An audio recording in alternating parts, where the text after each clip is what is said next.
Case बायदिसिना जोबनायाथ' एसेबां थाब जोबा जोंहा एनडिपिनि गेदेरफोरनि थाखाय जिखिनि बेबस्थानि बाथ्रा लिरनाय जादोंमोन रादायाव बेबो जाफुंजोब्बाय। मैयानि 27 जानुवारियाव बिटिआरनि सिएम कयेकटा बाथ्रायाव बुंफिननो रिप्लाइ होफिननो बा बुंफिननो हागौमोन, खिन्थु आं दिनै मोनसे जायगायावसो दङ, गारिनिफ्रायनो खालामदों। आरो लोगोसे गबिन्द चन्द्रनि खोथा डेपुटि चिफ बिनि कयेकटा बाथ्राखौ रिप्लाइ होफिननो हायोमोन, खिन्थु आरो बुङोब्ला गबिन्द चन्द्रआ लाजिगोन। मा होननानै बुंगोन बेखौ? डेपुटि चिफ ना, गावखौथ' आरो मा होनबावनो। थेवबो जों खोनासंनानै लानि। थ' बिनि बाथ्रायावथ' मा होननानै बुंगोन? डेपुटि चिफ मालाय मा बुंनांगौखौ माब्लाबा सिदा बुंनांगौबो जानानै फैगोन। खोनासंनानै लानि एसे। बिराद फ्रेस बाथ्रा बुंदों। जों गोजोननाय मोनदों जे 2020 मायथाइनि दिनैनि तारिखआवनो बिटिआर सुक्ति जादोंमोन। बेवहाय बे एनडिपिनि आरो आबसु ज' जानानै भारत सरकार असम सरकार सुक्ति खालामदों। आरो बे सुक्तिखौ भारत सरकारा एनडिपिखौ टारगेट खालामदों, खारन आबसुनि जिथु आन्दलन बे गणतान्त्रिक बेयाव खोब दावराव दावसि बिदि जाया, आयेन श्रृंखलानि भंग जाया। खिन्थु एनडिपि जेराव सहस्त्र संगठन हिसाबै बे संगठननि जि सोमावसारनाय बे गोबां बारहावाफोर गाज्रि जायो। दा बेनिखायनो एनडिपिजों सुक्ति खालामनो बोरै गोजोन थासारि लाबोनो हागोन बेखौ मेइन टारगेट एनडिपिखौ टारगेट खालामनानै बे सुक्ति खालामनाय जादों। सुक्तिया जाबाय, सुक्ति जाखानाय बोसोरबा जाबाय, आरो बे बोसोरबानि गेजेराव अन्तत सुक्ति जाखांनायनि उनावहाय जि गोदान सरकार दानो हाबाय, बे सरकारनि नेतृत्व जिहेतु मानगि प्रमद बर' बिथाङा दङ, आरो बिथांनि नेतृत्व जि सरकार, बे सरकारा अन्तत नैबे बिटिआर ओनसोलाव गोजोन थासारि लाबोनो हाबाय। जिहेतु सरकारनि थांखियानो बे ओनसोलाव गोजोन थासारि लाबोनायमोन, मानोना प्राय 50 बोसोर सोमावसारनाय सोलिबाय थानायखाय बिटिआर ओनसोल बर'फोरनि ओनसोला जोबोद गोग्लैसोनानै दंमोन। गुबुन गुबुन जाति जनगोष्ठीफोरजों गोरोबलायनो हायि बेबायदिबो मोनसे बारहावा जादोंमोन। बेनिखायनो बोरैहाय गोजोन थासारि लाबोनो हागोन आरो गुबुन गुबुन जाति जनगोष्ठीफोरनि गेजेराव बोरै खौसेथि आरो गोरोबलायनाय लाबोनो हागोन, बे बाथ्राखौ नोजोर होनानै भारत सरकारा सुक्ति खालामदों। आरो बे सुक्तिया साक्सेस जाबाय। दिनै जोंहा गोजोन थासारि फैबाय, आरो गोजोन थासारि फैनायखाय जों जौगानाय खामानिफोरखौ मावनो हानाय बेबायदि मोनसे परिबेक फैबाय। आरो इतिमধ্যे जोंहा जौगानाय हाबाफारि जागायजेनबाय, आरो बे स्पिडआव दावगालांबाय थासिगोन। दा जोंहा सुक्तिनि जिफोर दफा, सुक्तिनि जिफोर रादाय, बे रादायफोरनिफ्राय 90% जाफुंजोब्बाय। मात्र जोंहा मोननैसो जाफुंनाय जायाखै, आरो बे निश्चय जाफुंगोन। बे सिमा बांहोनाय जाबाय। सिमा बांहोनाय जानाय लोगो लोगो बे कमप्लिट जायाखै, अन्तत बेवहायबो जोंहा बाउन्डारि खिनिया जाबाय। बुंनो थाङोब्ला थख'यै बाउन्डारि, खिन्थु बाउन्डारि सिङाव हाबनाय माखासे गामिखौ जों डिक्लेयार खालामनो हानाय जायाखै, मानोना फरेस्ट एलेका। आरो बे गामिफोरनो जेतियालागै हानि कागज पत्र होनो हानाय जाया, अब्लालागै बे हयथ' डिक्लेयार खालामनो एसे टाइम नांगोन।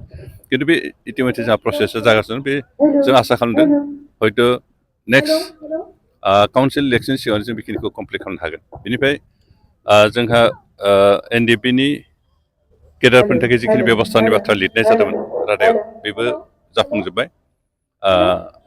जोंहा बै रिहेबिलिटेसननि बाथ्रा दंमोन, एक्स एनडिपिफोरनो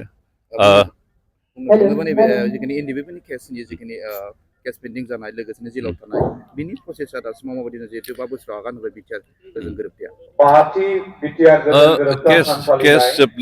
केस बायदिसिना जोबनायाथ' एसेबां थाब जोबा। जायफोर केस प्राय 200 सामथिं बे उइथड्र जाबाय, आरो दाबो 400 केस बाखि दंबावो। बेनिफ्राय जोंहा एनडिपिनि जे रिहेबिलिटेसन बियो मात्र 678ल' बाखि दंसै। बेनिफ्राय जि एक्सग्रेसिया मार्टियासफोरनो होनो गोनां, बेयाव अबयस्से जोंहा दासिमहालागै 400सोल' होनाय जादों, आरो गोबां दंबावो। बेखौ होबाय थागोन। बे होनायनि प्रसेसा जागासिनो दं। ओमफ्राय केसआव बे सिबिआइ केसनि जायफोर कनभिक्टेड, बेफोरखौ एग्रिमेन्टजों, जायफोर कनभिक्टेड केस, बेफोरखौ एग्रिमेन्टजों माबानाय जाया। बेनिखायनो बेखौ कर्टनि हेफाजाबजोंनो बिथांमोनखौ जों उइथड्र खालामनाय, उइथड्र खालामनायाथ' पसिबोल ना। बेखौ जों कर्टनि गेजेरजों बोरैहाय सिगांनि कनभिक्सन जानाय माबायदि बेखौ रिभिउ खालामनो थाखाय आपिल खालामनाय जादों, आरो माखासेखौ जों बेलायाव दिखांनो थाखाय नाजानाय जादों।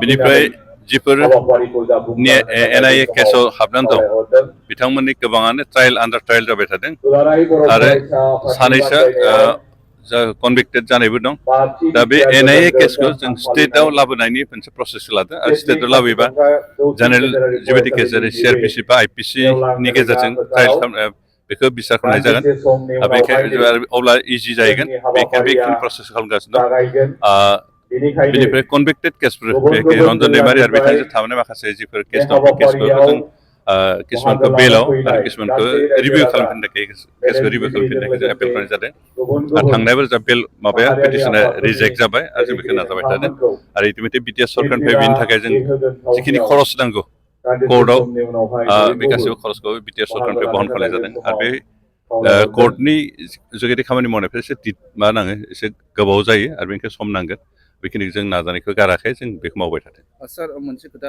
BTR गोजोन गोरोबथायाव मोनसे लिरखानाय जादों BTR गोजोन गोरोबथानि लोगोसे 1500 कौटि रां हरनायनि जिखिनि मिरु सरकार हरनायनि मोनसे बाथ्रा दङमोन बियो थारैनो फैमारदोंना फैमाराखै दासिमाव दा बे बुस्थुआ जोंनिफ्राय जिखिनि दा इन्सटिटिउसन बायदिसिनानि बाथ्रा दं बेखिनिखौ मावफुंबा बे 1500 कौटिया बेखिनियाव इमप्लिमेन्ट खालामनाय जागोन जा सेन्ट्रेल इउनिभार्सिटिनि बाथ्रा दं NIT स्थापन खालामनायनि बाथ्रा दं केन्सार हस्पिटाल बानायनायनि बाथ्रा दं बेनिफ्राय एम्सनि इकुइभेलेन्ट मेडिकेल कलेज बानायनायनि बाथ्रा दं बेनिफ्राय गोबां जायगाफ्राव पलिटेकनिक इन्सटिटिउसन बानायनायनि बाथ्रा दं आरो बेनिफ्राय जा नेसनेल स्टेडियाम बेबायदि बानायनायनि बाथ्रा दं बे गासैबो खामानिफ्राव बे 1500 crore माखौ होनाय जागोन बेनिफ्राय जा रेलवे कच रेलवे फेक्ट्रि बिदि रेलवे कच फेक्ट्रि बायदि बानायनाय बाथ्रा दं बे प्रसेसा गासैबो जागासिनो दं बे जोंहा लेन्ड एलटमेन्टनि खामानिया एसे लेट जानायखाय बे लेट जादों आरो बे एसे टाइम नांगोन जिहेथु बे जोंनि गेजेराव प्राय